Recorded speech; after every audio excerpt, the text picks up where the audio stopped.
વાલા કે વડીલોએ જોયા વગર સંબંધ કર્યા, પણ એનો અત્યાર સુધીનો એક રેકોર્ડ છે કે જોયા વગરના ભલે સંબંધ કર્યા હતા, દીકરી દીકરો જોવા નહોતા જતા, વડીલો કરતા ફાઇનલ. એનો અત્યાર સુધીનો એક રેકોર્ડ, એક પણ છૂટાછેડાનો કેસ નથી થયો. અને આ જોઈન કર્યા એમાં ઘણા જોઈન કર્યા ને, શું કામ આ જોવાનું ચાલુ થયું પછી જ બ્યુટી પાર્લર આવ્યું. પેલા તો બ્યુટી જ હતા, પાર્લર નહોતું. અને ત્રીજી વાત, એની હું ટીકા નથી કરતો બેનો, પોતાના શરીરને સુંદર રાખવું, ખાસ કરીને બહેનોએ જે શૃંગાર કરવો એનો ઉલ્લેખ છે દેવી ભાગવત. એ દીકરી કે બેન એ પોતાને શૃંગાર નથી કરતી, લક્ષ્મીની ઉપાસના છે. જે બહેનો જેટલા ચોખ્ખા હશે ને, સ્વચ્છ હશે ને, સુંદર હશે ને, એટલા એની ઘરે સંપત્તિ વધશે. વાહન કેવો છે એ નથી જોવાનો, સંસ્કાર કેટલા છે, ગુણ કેટલા છે, ચોખા કેટલા. પછી હા અમારે તો કાંઈ ક્યાંથી હોય, માખ્યું બમણા તારી ડોયા મોઢું ધોતી હોય. અમુક ના તો છોકરા ના નાકમાં જીરો ના લેમતા, અને ઓલો રોવેતા એને છે રોયા મૂંગો છોકરો ગોબરો, માં ગોબરી, બોલો તો પોથળી પી ત્યાં બીજે પીડ્યો હોય લોટ. ખરેખર કહો, અમારે એક છોકરો જોવા ગયો, હવે તો જોઈને સંબંધ કરે ને, જોવા ગયો એટલે દીકરી બાપાએ કીધું જો આ રૂમમાં દીકરી બેઠી, જા છોકરા બેટા વાતચીત કરજો, મારો દીકરો જા. તો ઓલો ગયો અંદર, બેન બેઠેલા, દીકરી ઊભી થઈ ગઈ, આવો ભાઈ આવો.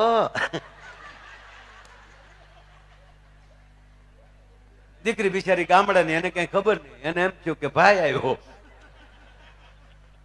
ત્યાં તો ઓલો ખોટો રૂપિયો નીકળે, બહાર નીકળી ગયો ગભદી. ત્યાં પપ્પાએ પૂછ્યું કા બેટા શું થયું? એ કે હાલો પપ્પા પૂરું થઈ ગયું. કેમ? તમારે એક દીકરી વધી ને મારે એક બેન વધી. નો ફાવે ધંધો. જીવનમાં સુંદરતા જરૂરી છે, પણ વિવેક સાથે. આ દેશ રૂપનો દેશ નથી, ગુણનો દેશ. આ દેશમાં ગુણતા, કોઈના ઘરે તમે પગ મૂકો એટલે ઘરમાં ભગવતી કેવી બેઠી એના ઉપર આધાર. હા, આપણે 5 મહેમાન ઘરે લઈને જાય છે ને, એ શેને લીધે? ઘરે એવી બેઠી માં હોય તો. નકર મહેમાન ને લઈ જવાય ઘરે, મહેમાન ને ગરધણી બે નો ફળિયા બઠા થઈ જાય. એક ભાઈ એની પત્નીને ફોન કર્યા, હાલો હા 5 મહેમાન લઈને આવું છું, રસોઈ તૈયાર રાખજો. તો હામેલી ઝીણા અવાજમાં જવાબ આવ્યો, એ સુવિધા આપકે ટેલિફોન में उपलब्ध नहीं है, લઈ જા. વાત એ છે કે જે માં ભગવતીની જે ઉપાસના, દેવી ભાગવત ચાલે છે તમારા ગામના, એ કેવલ માની ઉપાસના છે. ભગવાન રામ કોઈ પણ આપણા ખોરડે જેટલા દેવ મોટા કોણ, જેના ઘરમાં ભગવતી, ભગવાન મહાદેવની બાજુમાંથી તમે માં ઉમાને કાઢી નાખો તો ભગવાન શિવ અડધા થઈ ગયા.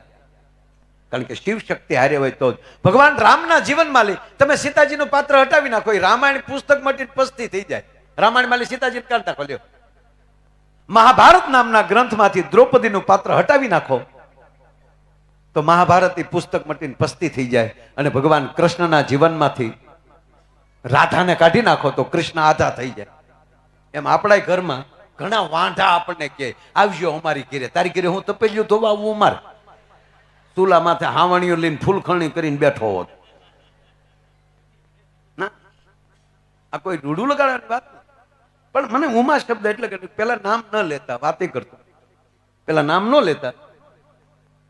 અને પાછું જુઓ આમ તેથી બ્લુટૂથ કેવા ચાલુ હતા ખબર? 50 આદમી બેઠા હોય, એમાં આ બાજુ 50 બહેનો બેઠા હોય, પણ જે ભાઈના પત્ની ન્યાલી એટલું કઈ ને સાંભળ્યું એટલે ઈ ટાવર પકડ્યો. નગર સાંભળ્યું બધા એ હોય, પણ એ ઘૂઘુના ઘરના બોલ્યા તો ઘૂઘુ જ કે હા અમારે ઘુઘુના લગ્ન થયા ને, બ્યુટી પાર્લર ની વાત આવે એટલે કહું, પણ એ સારી વસ્તુ છે, આ જોક છે. હવે તો આ ભગવાનની દયા થઈ. મેં કીધું ને જોવાનું ચાલુ થયું પછી જ બ્યુટી પાર્લર આવ્યું. તમારે ઘુઘુના લગ્ન થયા, પરણીને આવ્યો, 15 દિવસ હર્યા ફેર્યા, રોટલા ખાવા ગયા, બીજે જમવા ગયા, માં અંબાજીના દર્શને ગયા, પાટણની વાઈફ જોઈ, 15 દી હર્યા ફેર્યા. પછી પાછો ફેક્ટરીમાં કામ કરતો હતો. એ ફેક્ટરીમાં કામ કરતો હતો એટલે પાછો 15 દીની રજા પૂરી થઈ એટલે વયો ગયો. એ 15 દી પાછો નોકરીએ વયો ગયો. 15 દીની રજા પાછી પૂરી કરીને પાછો આવ્યો એટલે લગ્નના 30 દી થઈ ગયા. પણ અહીંયા 15 દી આવ્યો ને તો જેમ કોરોનામાં કેમ થયું હતું બધું, નેણ જાડા, બેનનો ઓલો વાટા પ્લાસ્ટર બધું ઉખડી ગયું. રાખના ઢગલામાં પાણીના સાટા નાખ્યા હોય એવા બેનનું મોઢું. તો ઓલો આવ્યો તો એને શું થયું કે મારી પાટલા હાવો આવી ગયું, ઉંમર વધી ગયો. બાજુમાં આવ્યો ત્યારે ખબર ના આ તો ઈ જ છે એટલે આવીને સીધું એને પૂછ્યું કે તારા મોઢાનું શું થયું? તો બેન ખીજાણ, તમારા ગામના પાણીમાં હક જ નથી, આ 35 દીમાં મારા મોઢાની પથારી ભરી ગઈ. બોલો કે મારી માં 35 વર્ષથી છે અહીંયા, એને કઈ ન થયું તને 35 દીમાં, પણ બેન હારા. એટલે બેને એવું કીધું કેવું નથી ઘુઘો, હું છે ને તમે જોવા આવ્યા ને ત્યારે તે બ્યુટી પાર્લરમાં જઈને ફેશિયલ ને એવું બધું કરાવ્યું, અને લગ્નમાં તો મેં તે બધું રેડી કર્યું હતું મોઢાનું. કાકા કઈ રીતે આ બ્યુટી પાર્લરમાં થાય? આ ઘુઘાને બ્યુટી પાર્લર ની ખબર જ નહીં. અમારા ગામમાં કે બ્યુટી પાર્લર છે, કઈ જગ્યાએ? એડ્રેસ લીધું ઘુઘુએ કે બીજા માળે ફલાણું બ્યુટી પાર્લર. તો ઘુઘુ ત્યાં પહોંચ્યો, એ બેન ને મળવા ગયો, પણ ભેટ લેતો ગયો સરસ મજાનો ફોન. એટલે કીધું કે તમે 35 દિવસ પહેલા આ નામની વ્યક્તિનું ફેશિયલ તમે કરેલું? તક હા. સરસ બેન, થેન્ક યુ બેન, એ મારા વાઈફ છે, મારા લગ્ન હતા ને તમે જ આ મારા પત્નીને તૈયાર કર્યા હતા, અને એટલા સુંદર તૈયાર કર્યા ને એટલે હું બહુ રાજી થયો, એટલે હું તમારા માટે ભેટ લાવ્યો છું, આઈફોન. હવે આઈફોન 5000 ના કામમાં 1.5 લાખનો ફોન આવે, કોણ રાજી ન થાય? ત્યાં તો બેન 3 વાર બોલ્યા થેન્ક યુ ભીલા, થેન્ક યુ, થેન્ક યુ કહીને ભાઈ નીકળી ગયો બોક્સ અંબાવીને. બેને થેન્ક યુ કીધું એટલે, પણ બેન ઉતાવળા થયા, ખબ જોઈ લઉં કયું મોડલ છે. એ બોક્સ ખોલ્યું તો અંદરથી નોકિયા 3315 નીકળ્યો, બ્લેક એન્ડ વ્હાઈટ. બેને ઉતાવળથી એના બારી આમ ખોલી તો ઓલો ત્યાં હજી ગાડીમાં નીચે બેસતો હતો તો ઉપરથી બેને હાથ કર્યો કે ભાઈ તો હા બેન આવું કરવાનું ભઈલા?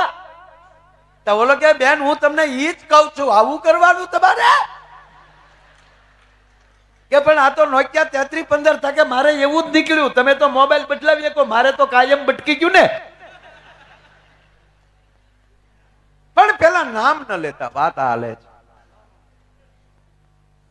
તો ભગવાન મહાદેવ ક્યાંથી નામ લેતા હોય? પછી આ બધા વડીલોને ખબર છે કે નામ ન લે તો કરવું શું? તો એને જે એનું જે નામ હોય એ નામ ન લે, પતિદેવ. સાંભળજો આ વાત બેનો.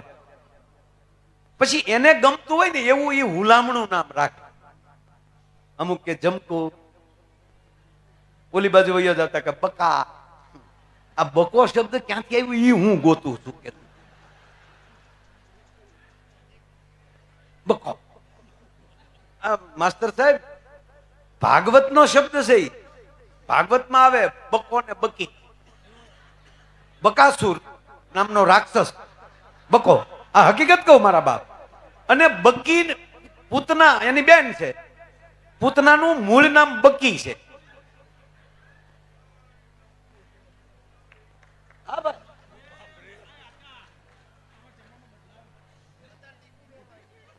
દીકુડો આપણે એમ થાય કે મમ્મી છે કે પત્ની છે.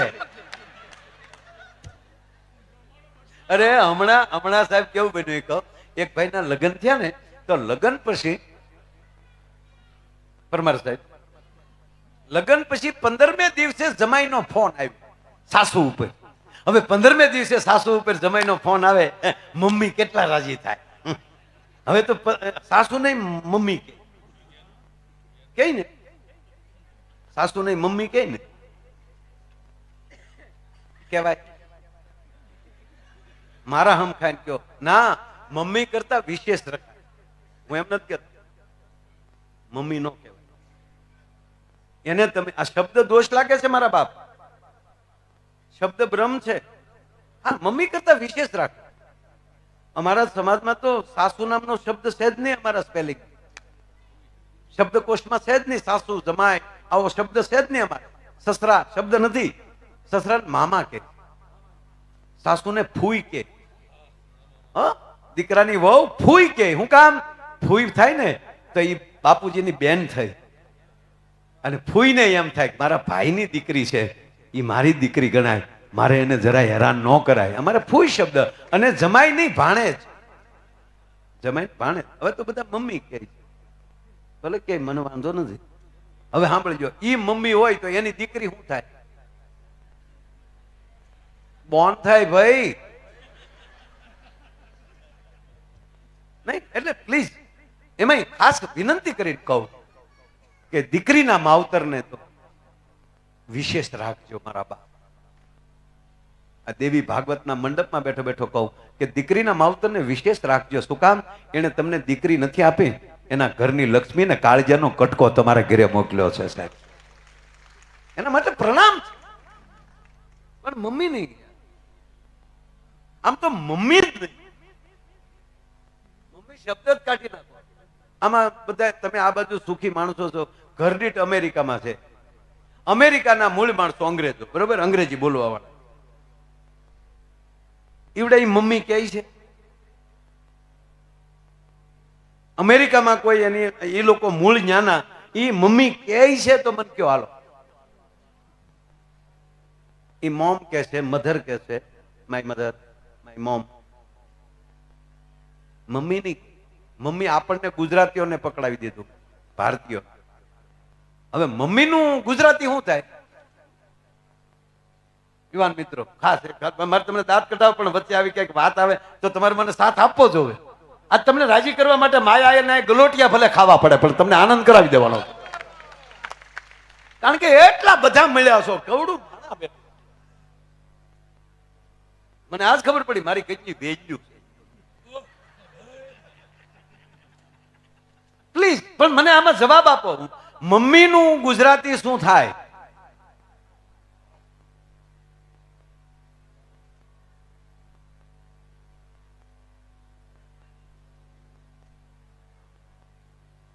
કોઈ કહેશે ભાઈ?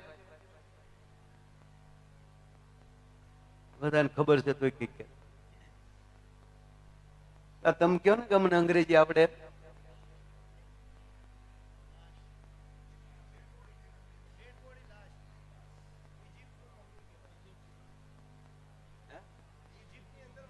ઇજિપ્તની અંદર એ મમ્મી કહે ને, અંગ્રેજી મમ્મીનો અર્થ જ થાય લાશ, ડેડ બોડી. અંગ્રેજોએ નક્કી કર્યું છે કે આ દેશમાં કોઈ મહાન હોય ભારતમાં તો એ માં મહાન છે. એ માને જ ખતમ કરી નાખો ને એને લાશ કરી નાખો, પછી લાશ કોઈ દી વીરવર પુરુષને જન્મ નહીં આપી શકે. એટલે મમ્મી શબ્દ આપણે પકડાવી દીધો. અને પપ્પાને બાપુજીને શું કહેવાય અંગ્રેજીમાં? એ લોકો ફાધર કે, આપણે શું કહે? ડેડ. હાય ડેડ. ડેડ નું ગુજરાતી શું થાય? પતી ગયેલો, પહોંચી ગયેલો. એટલે આવા નવા દિવસોમાં થોડુંક એવું આપણે કરીએ કે આપણા મૂળ શબ્દોને, અને શાસ્ત્રોમાં નામ હોય એવા દીકરી દીકરાના નામ રાખીએ, એટલે બહુ મજા આવે.